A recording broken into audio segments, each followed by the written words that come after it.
asalaamaaleykum mbokk jullit ci mbokk taalibe yi ak képp ki nga xam ne rek yow yaay safoo bernde ñu ñëwaat ak yéen ci seen émission tey nag dañuy daal di indi benn tuto bu gaaw encore rek boo xam ne ñu ngi koy def incha allah ci li nga xamante ni moom mooy fondé defaroon nañ leen fii fondé dañuy indiwaat beneen version rek incha allah donc pour loolu dinañ soxla araw mu nekk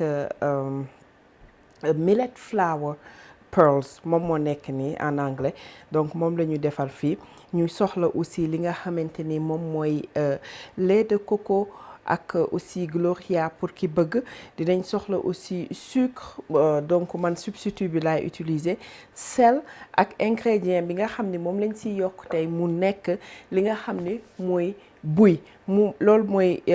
baobab fruit powder moom moo nekk ni moom la ñuy def comme ingrédient secret dinañ def aussi li nga xamante ni moom mooy aussi tuuti muscade ak après peut-être ay raisin wala ak yooyu noonu donc sans plus tarder duñ def rek lu dul ànd ak yéen ci waañ wi bismillah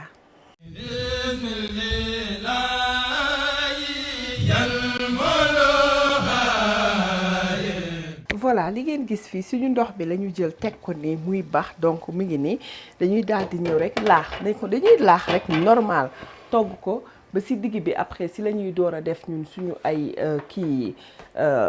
meew jeeg ak buy beeg affaire yooyu noonu donc ñu daal di ñëw commencer nañu fexe ba ndox bi wañaaru bu baax bu baax daal parce que li ñuy éviter mooy ndox bi bañ a doy su fekkee ndox bi doyul yow li ngay def mooy bu fekkee da nga laax par exemple loolu astuce la bu dee da nga laax ndox bi doyul mu dang bul sotti automatiquement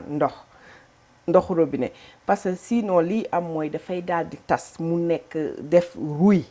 li nga mën a def mooy soit nga baxal ndox sotti si mais man personnellement man li may def mooy dama koy bàyyi foofu yëngal ko ay quelque chose comme 5 à 10 minutes ba mu xaw a mel ni lu xaw a jàpp tuuti ma door si dolliwaat ndox mun naa si def sax ndoxu robinet ça ne me dérange pas donc mais soo buggee li gaaw mun nga jël loolu astuce boo xamante ni tamit dañ ma ko joxoon aussi donc si grande dame yi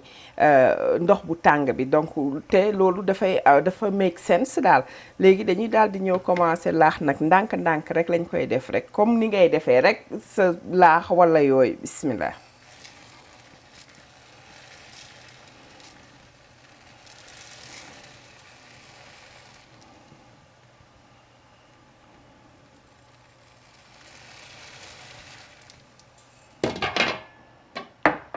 gis nga yii araw commercial yi parce que damay gis des fois nit ñi di wax ne yi nga xamante ni mooy sachet yi ñuy defar yi ba pare dafa neexul wala du neex a togg ak yooyu ça dépend rek ban kii nga ci am ban brand maanaam ñan ñoo ko defar quoi parce que yi nga ci man de jusqu'à présent yi may utiliser yépp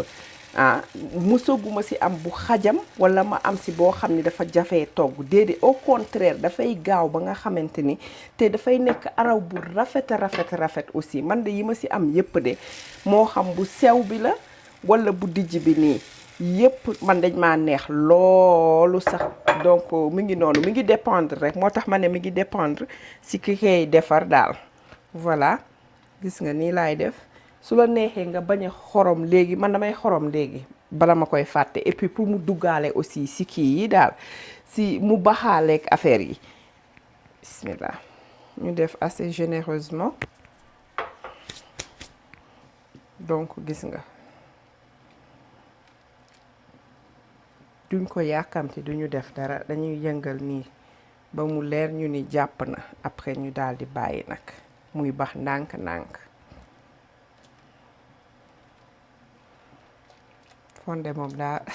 neex a togg soo buggee mu nekk laax danga koy gën a dangal kese loolooy différence bi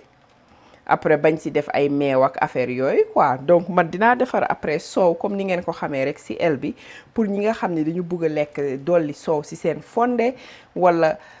ñu bëgg ko lekk fonde bi noonu kese sans soow quoi donc damay defar toujours soow teg ko à côté daal di bàyyi ku bëgg rek dolli la donc nii lañ koy bàyyi ba ñuy dolliwaat yeneen ingrédients ñu daal di ñëwaat ak yéen incha allah. voilà gis ngeen léegi fi mu nekk nii li ñuy def mooy dañuy daal di ñëw dolli kii suñu buy bi donc buy bi mu nekk baobab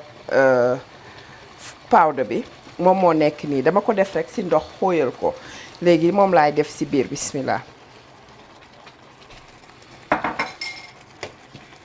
parce que daf non seulement dina neexal togg bi dina ko jox benn goût bu xaw a forox tuuti mais li nekk ci buy loolu la ñuy ñëw wax parce que buy bari na antioxydant yu nekk ci biir buy am na vitamine C buy am na fibre buy am na carbohydrate daanaka presque moom c'est glucides yi c'est inexistant parce que booy xool kii bi daf koy offset fibre bi ci nekk daf koy offset donc loolu noonu moo tax bariwul. beneen bi mu nekk buy dafa nekk surtout garab bi dafa nekk loo xamante ni moom la ñuy wax arbre de la vie daanaka moom lañ ko tuddee surnom boobu la am maanaam lépp ci moom dañ koy utiliser dinañ ko utiliser pour defar ay buum pour yére di lekk fruits yeeg yooyu ak xob yi pour ker gi buy joxeek yëf yooyu noonu yëpp donc mu nekk loo xam ne kenn mënu ko contourner daal et puis pour léegi bienfait yi nga xam ne nag moom lay joxe li ba leen wax sànq am na ay vitamines ak ay minéraux ci biir mais li ci gën kii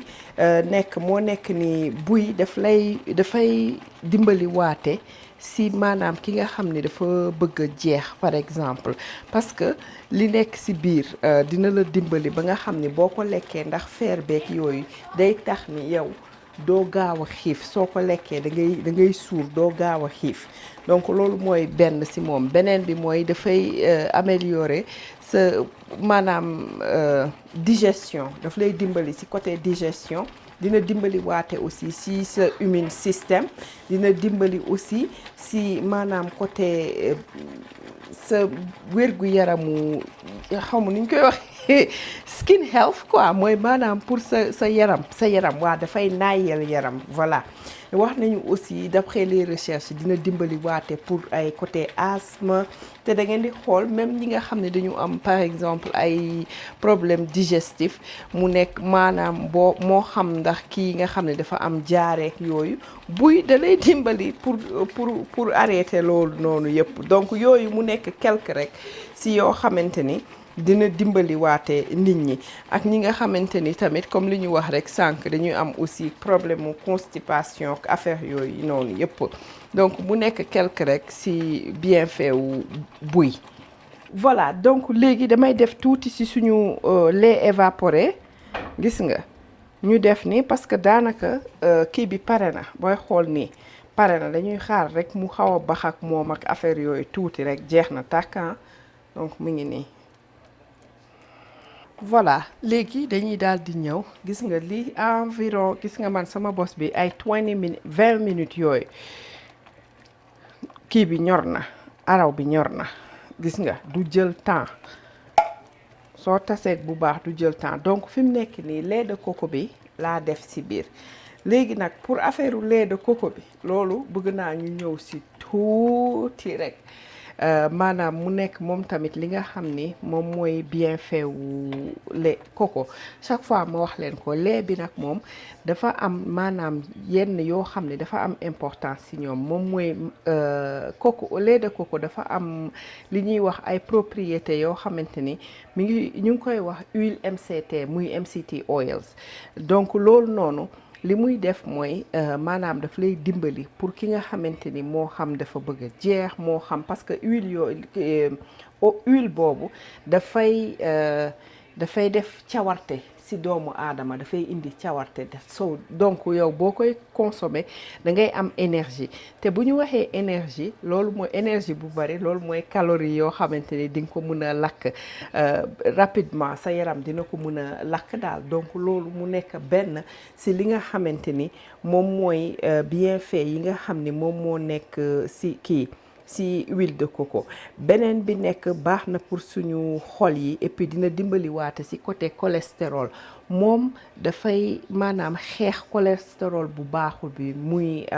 LDL donc day combattre HDL donc loolu pour ñu bàyyi si xel ndax loolu la kii bi di def huile de coco huile bi ak lii bi si boppam lait bi produit coco si boppam loolu lay def voilà baax na aussi pour suñu immune système donc loolu tamit mu nekk yeneen yoo xamante ni yu ñuy def la donc yooyu mooy quelques yi nga xam ni rek tey jii mu goon nañ leen ko indil beneen yoon ñu xuusaat si encore bu baax a baax a baax mais MCT yi moom loolu da ngay xool déjà dañ koy extraire kese sax si huile nga xam ne diw boobu kese day mel ni comme genre diwlin kese comme huile de coco lay mel mais sans goût coco bi loolu mun nga ko boole si ay café par exemple wala booy defar ay vinaigrette ak yooyu mun nga ko boole fépp fooy utiliser huile wala beurre mun nga ko fa def nga xamante ni da lay dimbali bu baax donc boo ko jëlee man par exemple su ma ko defee si café naan ko du ma si def meew wala leen damay jël kuddu rek def ko si mais gis nga booy pare da ngay mel ni laa la wax ku ñu booster da lay jox cawarte goo xamante ni journée bi yëpp da ngay fonctionner rek mu ngi noonu. donc gis ngeen léegi fii li fi nekk mooy damay daal di ñëw après dolli def si suñu raisin def aussi sama kii li nga xamante ni moom mooy muscade bi daal di defaale raisin si booru fin bi donc am naa benn kii rek boo xam ne dinaa ko si def muy ndoxu ananas laa si def tuuti pour mu toujours nekkal ma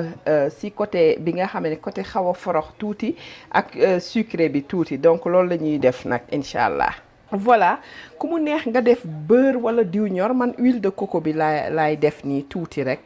comme ni ngeen ko xamee voilà donc mi ngi nii dañuy daal di ñëw rek yàq parce que affaire yi fi mu nekk nii ñor na dañ koy mélanger nii après daal di siy def raisin yàq. kon nag mbokku jullit yi mbokku taalibe yi ak képp ki nga xam ne rek yow yaay safoo bernde seen émission mi ngi woon nii nag tey ji ñu indiloon leen benn tuto bu gaaw rek nga xam ne dañu defaraat fondé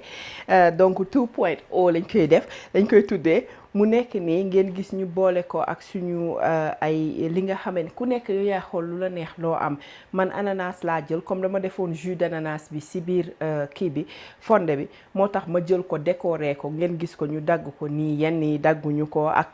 lii daal ku nekk daal yaay xool noo ko sentiré donc mu nekkoon nii di leen wax ni essayer leen ko neex na bari na antioxydant mais aussi am na ay bienfaits yu bari ndax niñ ko toggee ak yooyu donc mu ngi noonu ki nga xam ni nag mu ngi seetaan te jotagul abonné ñu ngi koy ñaan mu abonné te bu abonné mu appuyer cloche bi bu loolu weesoo di leen wax ni yéen tamit dee leen aimer vidéo yi di ko partager bu baax mais surtout aimer bi parce que noonu lañ ñuy mun a suggérer ñeneen di leen wax ni émission bi nag tey may nañ ko képp ki nga xam ne rek yow yaay safoo chez Bilo du ma fàtte sama grande dame yi donc si ñooñu ma tànn si sama goro soxna Jaara Buso si Angleterre moom mi di wax dafa bëgg ñamu suukar donc benn ngi noonu daal di jëlaat encore ma xool kan laay jël foofu encore ma jël sama sister Roxaya maa ngi ko koy may moom aussi donc moom tamit fële ci Louga ñu ngi ko koy jox di ko jox aussi sister Khady Kane maa ngi la koy jox ci Dakar donc du ma yàq régime du ma yàq dara donc maa ngi leen koy jox daal di leen wax ni essayer leen ko di leen jox dig daje ba beneen yoon ak beneen xeetu recette di leen wax asalaamaaleykum wa rahmatullah